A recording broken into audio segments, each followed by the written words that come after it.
I will now make a statement in my capacity as the Minister for Foreign Affairs of the Russian Federation.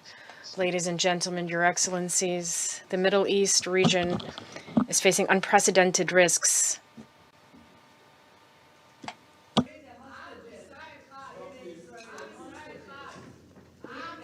Я не понимаю, вы почетче.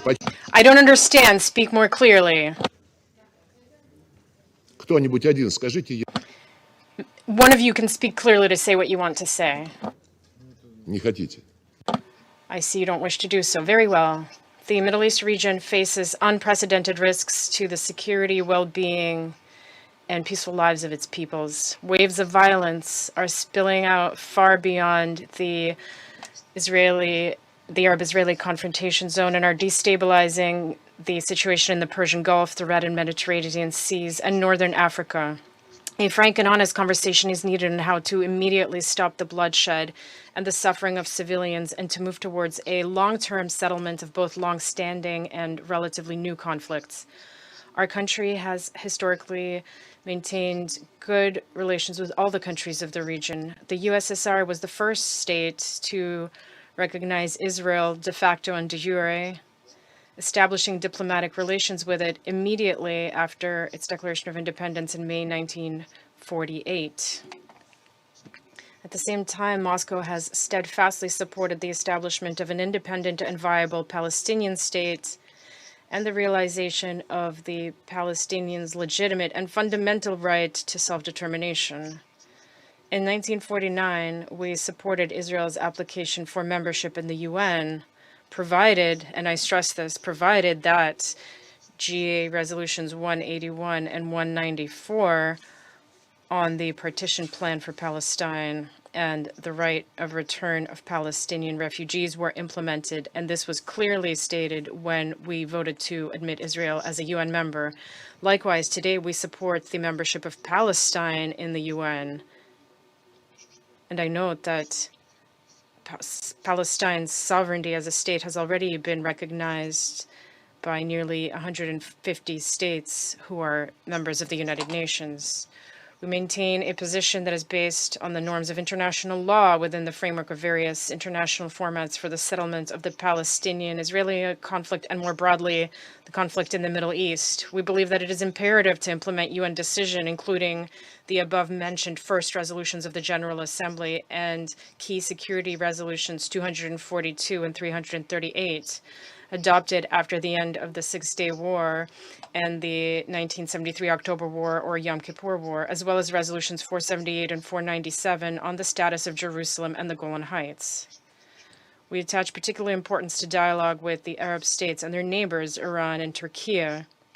From the outset, we have highly valued the constructive potential of the Arab Peace Initiative launched by the Kingdom of Saudi Arabia in 2002. At the same time, as you well know, we respected the decision of the number of Arab states to normalize relations with Israel prior to the resolution of the Palestinian question. We have supported the inclusion of pan-Arab and Islamic organizations, namely the LAS, the League of Arab States, and the Organization of Islamic Cooperation, in the collective efforts within the quartet of international mediators, which unfortunately was buried under the ruins of the so-called American deal of the century. The colonial and mandate-based past of the Middle East and North Africa was and remains a burdensome legacy for the countries of the region. The Sykes-Picot Agreement, the Balfour Declaration, and the so-called White Paper laid time bombs that continue setting off to this day. The situation is made even worse by the West's new geopolitical experiments. We are convinced that the countries of the region should independently, without external interference, determine their own paths towards strengthening the sovereignty and independence of their countries and social and economic development for the benefit of their peoples. This will make it possible to unlock the enormous global, historical, civilizational, religious, and cultural significance of the Middle East and North Africa in the interests of peace and stability. Today, the most critical and urgent issue is, of course, the Palestinian one. This is the fourth time in 10 months that the UN Security Council has met at the ministerial level. 4 resolutions have been adopted. However, the ongoing bloodshed in the occupied Palestinian territories only reaffirms that all of these decisions have remained ink on paper. Russia has consistently opposed terrorism in all its manifestations. We unequivocally condemned the terrorist attack against Israel of October 7th, 2023. However, what is now happening in Gaza is unacceptable collective punishment of the civilian population. The military clearance of the Gaza Strip, the most densely populated place on the planet, which for years has been called an open-air prison, has been underway for nearly 300 days. The large-scale military operation which Israel has conducted together with its American ally has resulted in horrifying statistics in terms of casualties and destruction. In 300 days, in 10 months, let's put it that way, in 10 months, there have been almost 40,000 dead and 90,000 injured Palestinian civilians, most of whom are children and women. This is twice as many as the number of civilian casualties on both sides over the 10 years of the conflict in southeastern Ukraine. 10 months have yielded twice as many civilian casualties as 10 years of the conflict in Ukraine after the coup in February 2014.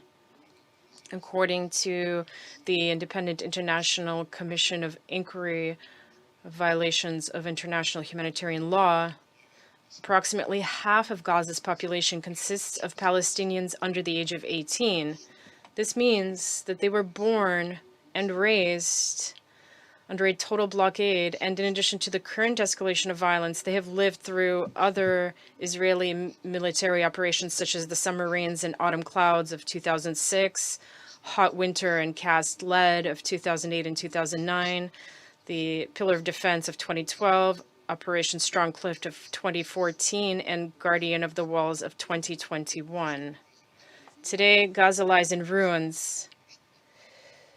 Housing, schools, hospitals have been almost completely destroyed, and key civilian infrastructure has been rendered inoperable.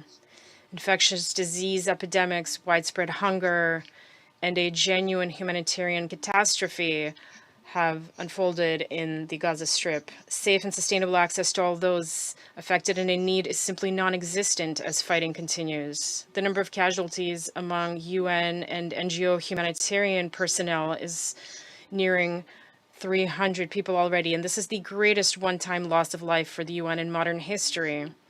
Many humanitarian workers were killed along with their families. We express our condolences to the relatives, loved ones, and colleagues of the deceased. On May 7th, an operation was launched to clear Rafah, which is the last remaining refuge for 1.5 million Palestinians who have fled here from all over Gaza. The Rafah crossing was shut down. The Strip has once again become, and I quote, the only conflict in the world in which people are not even allowed to flee, end of quote. That was said by our Secretary General, Antonio Guterres, back in 2009 when he was the UN High Commissioner for Refugees. Nothing has changed since then. The situation has only deteriorated further. The border crossings on the Israeli side are functioning intermittently and with severe restrictions. Far less cargo is being allowed through than was the case even before the current confrontation, when the needs were far lower. The situation is also becoming dire in the West Bank and East Jerusalem, where Israeli military raids and settler aggression continue unabated, with casualties on both sides. Contrary to the demands of UN Security Council Resolution 2334, Israel is not only not decreasing, but is in fact accelerating the construction of illegal settlements. In addition to the expropriation of land and the demolition of Palestinian homes, it is retrospectively legalizing settlement outposts, the construction of which has been recognized as illegal even under Israeli law. Such unilateral actions to create irreversible effects on the ground, which is something that was addressed by Mr. Rattray, are grave violations of Israel's obligations as the occupying power. These obligations, I note this, stem from the Geneva Conventions adopted 75 years ago. And an irony of history, they were largely adopted to protect Jews from the inhuman treatment and suffering inflicted upon them during World War II and to prevent any future persecution on the basis of nationality in the future. Colleagues, the current unprecedented explosion of violence in the Middle East is largely a consequence of failed U.S. policy in the region. It is a consequence of the very diplomacy, the effectiveness of which U.S. representatives have been telling us about for almost 10 months now, as they demand that we draw down our efforts in the Council to give way to their individual efforts, which was said by my colleague Anthony Blinken. They use their veto power time after time to block calls for an immediate, permanent, and comprehensive ceasefire. When Resolution 2728, with its provision on a cessation of hostilities for Ramadan, was adopted, the U.S. immediately declared it non-binding. In return, we received the infamous Biden plan, which the U.S. intended to approve even before receiving a response from Israel, when everyone knew the response would be a negative one, because Israel was not interested in any plan with a hint of peace, which is something that we were able to see once again today. And I would like to ask the U.S. representative in this regard, in listening to the statement made by the representative of Israel, did you not get the impression that you were perhaps in the wrong room and you were not in the right discussion, not in the discussion that was announced? And I hope you understand what I'm referring to. That is why we abstained from voting on Resolution 2735, knowing that it had already and tacitly been rejected by Israel. By providing diplomatic cover for Israel's actions and supplying arms and ammunition, Washington, it is clear to everyone, became a direct accomplice in the conflict, just as it has done with the situation in Ukraine. If the U.S. were to end its support, the bloodshed would stop, but the U.S. is either unwilling or unable to do so. What matters to them, it seems, is not saving human lives, but various maneuvers that would help to score more points during the election campaign. I would like to once again outline the key principles of Russia's approach. We condemn the terrorist attack of October 7th, which, however, cannot be used as a justification for Israel's current actions and to undermine the very idea of the establishment of a Palestinian state. We advocate a permanent and comprehensive ceasefire, which will make it possible to release the 120 Israeli hostages and nearly 9,500 arbitrarily arrested Palestinians who have been arrested since October 7th. We call for safe and sufficient humanitarian access to all victims and those in need. We reaffirm the key mandate of UNRWA as a unique body for providing assistance to Palestinians in the occupied territories and in neighboring Arab countries. We insist on an immediate cessation of unlawful settlement activity.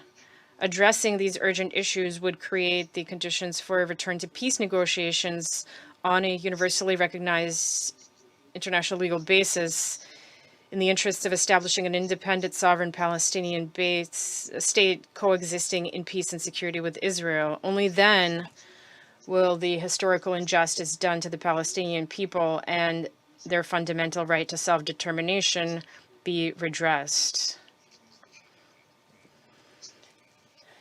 It is also very important to restore inter-Palestinian union, which is something we have always sought to facilitate by providing representatives of various Palestinian movements the opportunity to conduct the much necessary needed dialogue through the Moscow platform. We are convinced that Palestinians are capable of independently determining their own future without external interference, no matter how much anyone might wish to decide everything for them and against their will. And this, by the way, applies to Gaza's future as well as an integral part of the Palestinian state.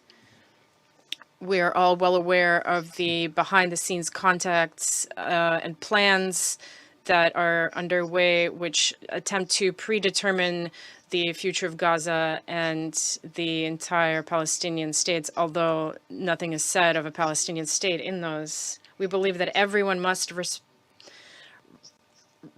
the principle, not a word about Palestine without Palestine. Our proposal remains in force to bring together all external actors who have influence on the various factions in Gaza and the West Bank, and who can, if they speak with one voice, help overcome the division within Palestinian ranks. An important step in this direction was taken in Moscow in February of this year, when all Palestinian factions sent their delegations to Moscow in order to speak out in favor of restoring unity on the basis of the Palestine Liberation Organization platform. Today, we all have a responsibility to stop the unfolding human tragedy. In addition to the military operation in the occupied Palestinian territories, Israel's other neighbors are also at risk of being drawn into a major confrontation with Israel. Tensions along the blue line between Lebanon and Israel are growing by the day. Israeli officials have publicly announced plans to open a northern front. Hezbollah is also prepared to join the fray and warns of its readiness to fight back against invasion. In Syria, the Israeli air forces have multiplied attacks across the country, including areas in Damascus, Aleppo, Latakia, and the Golan Heights. The strikes have hit key airports and a seaport that played an important role in delivering urgent humanitarian aid, including as part of the response to last year's devastating earthquake.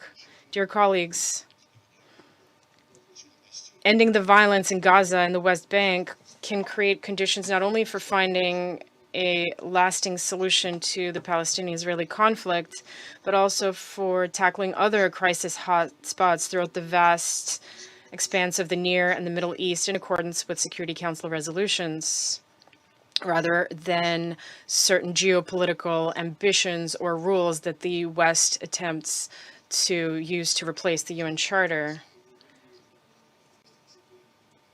An important role in upholding the rights of the Palestinian people is, of course, played by Pan-Arabic and organizations whose activities we support, as we support the efforts of all truly responsible members of the global community.